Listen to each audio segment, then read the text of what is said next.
Frankrikes statsskuld har passerat 3 300 miljarder euro. Som andel av BNP ligger bara Grekland och Italien värre till.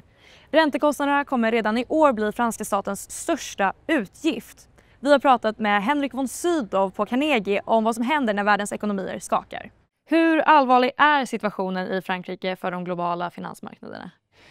Det är en allvarlig situation. Vi har haft en obehaglig uppgång i franska långräntor, så finansmarknaden har ju markerat mot det här.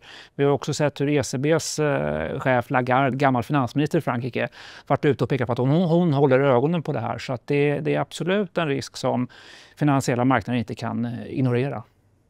Vad signalerar det ökade räntespreaden mellan franska och tyska statsobligationer?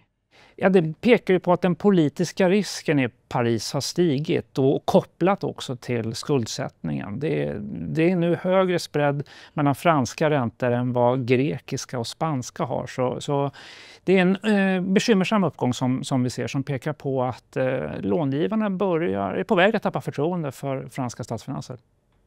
Är det en början på en ny europeisk skuldkris eller en överdriven marknadsreaktion? Ja, vi är inte där vid en skuldkris ännu. Då krävs det att den politiska krisen ytterligare fördjupas och försvåras. Så vi har dramatiska dagar framför oss i Paris. Paris är paralyserat, så vart det här tar vägen är viktigt. Men just nu är vi inte där. Det måste till en osäkerhet kanske om vem som ska bli president, att Macron får avgå. Det har han ju själv nekat till. Men det är en besvärlig situation. Vi kan komma att få se protester som ytterligare försvårar ett reformarbete och en sanering av statsfinanserna i Frankrike. Men ännu så är vi inte där. Men vad är den största risken för Sverige och svenska investerare när en EU-jätte som Frankrike skakar? Ja, men det är klart att får vi en ränteoro i Frankrike så slår ju det mot återhämtningen i den europeiska ekonomin, och det påverkar förstås Sverige. Vi vet ju också att europeiska marknader är viktiga marknader, kanske den viktigaste marknaden för många av våra stora börsbolag. Det är här i Europa som man gör sina stora vinster. Så att då skulle det påverka börsbolagen och därmed investerare på det sättet. Sen är det ju också så att om vi skulle få en politisk instabilitet i Frankrike så påverkar det. Då kanske kronan blir starkare mot euron, och det gör ju också att svenska exportbolag får andra och lite svårare förutsättningar i den aspekten. Men det är inte bara i Frankrike det skakar. Flera industrialiserade länder har tagit på sig rekordstora skulder och pröjsar allt mer för att finansiera lånen. Ett av de länder som beskrivs som kanariefågeln i gruvan för västvärldens skuldproblem är Storbritannien. Håller du med om den bilden, och vad skulle det i så fall signalera för resten av G7-länderna? Ja, det kan man säga. Det som är speciellt med Storbritannien är ju ett par saker. Dels att de har haft det man på marknaden kallar för Liz Truss moment. De har haft en förtroendekris för den brittiska finanspolitiken och budgetpolitiken redan. Det andra är att de har ju haft accelererande skuldsättning efter pandemin. Det är ju har de gemensamt med många andra europeiska länder, men de har haft svårt att ta tillbaka just detta. Sen är också inflationssituationen särskilt besvärlig i Storbritannien. Problem med stigande löner och en hög inflation. Så att det finns några saker som Storbritannien sticker ut. Det kan ju få marknaden att sätta fokus på skuldsättningen där också. Och finansminister Rachel Reeves balanserar mellan att höja skatter och hålla uppe tillväxten. Hur svårt blir det för Storbritannien att undvika en ny marknadskris efter erfarenheterna från 2022?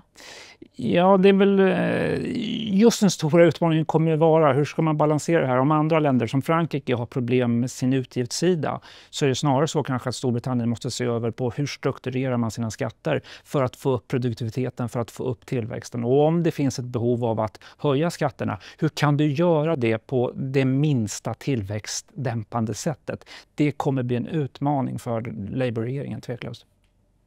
Hur orolig ska Sverige vara för att dras med? Svenska statsfinanser står sig ju väldigt starka fortsatt. Det såg vi i veckan då med hur den svenska regeringen faktiskt kan ge stora stimulanspaket, väldigt stora stimulanspaket till svenska hushåll.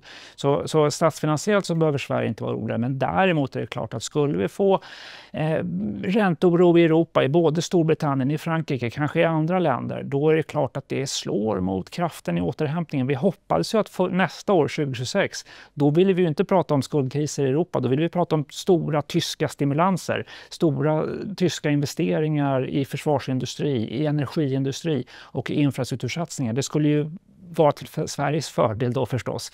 Får vi istället så att säga ökad ränteoro och med det också en lägre tillväxt i ett par europeiska länder så drar det kraften ur återhämtningen i Europa. Om du skulle jämföra nuet med eurokrisen 2010-2012, vad är likt och vad är nytt? Ja, för 2010-2012 så var ju fokus på det som kallas för PIGS-länderna. Det var ju Portugal, Italien, Spanien och Grekland. Det var ju faktiskt i sammanhanget lite mindre länder.